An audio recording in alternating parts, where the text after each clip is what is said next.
सरकार सोच रही है मुसलमान सोया हुआ है, लेकिन मुसलमान सोया नहीं हुआ है, ये बेदार कौम है। ये बेदार कौम है। ये जो आप नतीजा पीछे देख रहे हो, ये एक आवाज़ का नतीजा है। ये एक आवाज़ का नतीजा है, और अभी तो बहुत सारे बाकी हैं, पूरी दावत भी नहीं चली है ना। तो हम पर जो कानून लाया जा रहा है, हम उसके अपोजिट क्यों हैं, हम उसका विरोध क्यों कर रहे हैं। देखो, हमारी शरीयत ने हमको जो कानून दिए हैं, जैसे मेरे लिए मेरे शौहर के हुकूक, शौहर पर मेरे हुकूक, मैं माँ हूँ तो मेरे पर बच्चों के हुकूक, उन तमाम हुकूक से हम राज़ी हैं। हमारी शरीयत ने जो उसूल दिए हैं उससे हम राज़ी हैं, तो हम पर नए कानून क्यों लादे जा रहे हैं। और संविधान के मुताबिक, है ना, आर्टिकल 26, 28 और 29 के मुताबिक हमें अपने कल्चर को फॉलो करने की इजाज़त है। यानी हर मज़हब का लोग, है ना, हर मज़हब का इंसान अपने मज़हब को फॉलो कर सकता है, वो भी आज़ादी के साथ।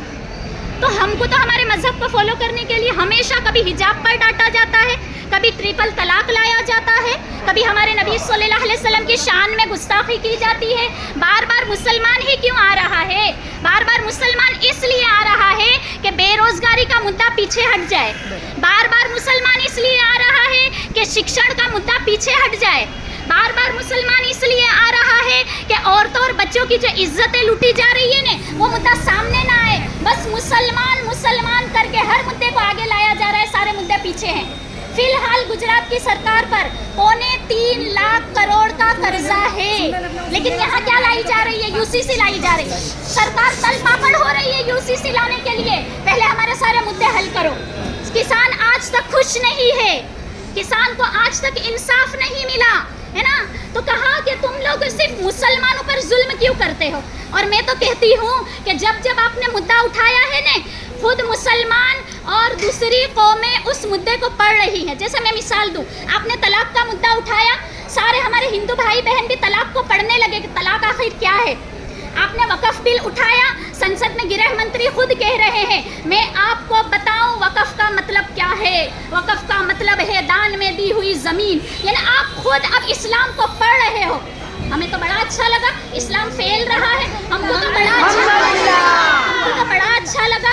लेकिन आप हमारे असल मुद्दे पर आ जाओ, हमारे असल मुद्दे पर आ जाओ कि हमारे जवान बच्चों को रोज़गार कैसे देना है ना, हमारे जवान बच्चे, हमारी जनरेशन को आला ओहदों पर कैसे बिठाना है। यूसीसी हमारे लिए एक काला कानून है, और मुसलमान के अंदर इतने जज्बे हैं, और वो जज्बे की निशानी में बताऊं कि मुसलमान बच्चा जब पैदा होता है ना, उसके कान में अजान दी जाती है। तो कोई मुसलमान सोया हुआ नहीं है, वो जज्बात वाला है, वो जागा हुआ है, उसके अंदर ईमान के शोले भड़क रहे हैं, है ना। उस चिंगारी को बस आग बनाने की देर है। समझ में आया। तो कहा कि देखो 21वें लॉ कमीशन के मुताबिक, है ना, जेपीसी ने मंतव्य लिए थे कि यूसीसी लाना है या नहीं। तो तमाम के मंतव्य ये गए थे कि यूसीसी नहीं लाना, है ना। उस वक्त कह दिया था कि यूसीसी नहीं लाया जाएगा।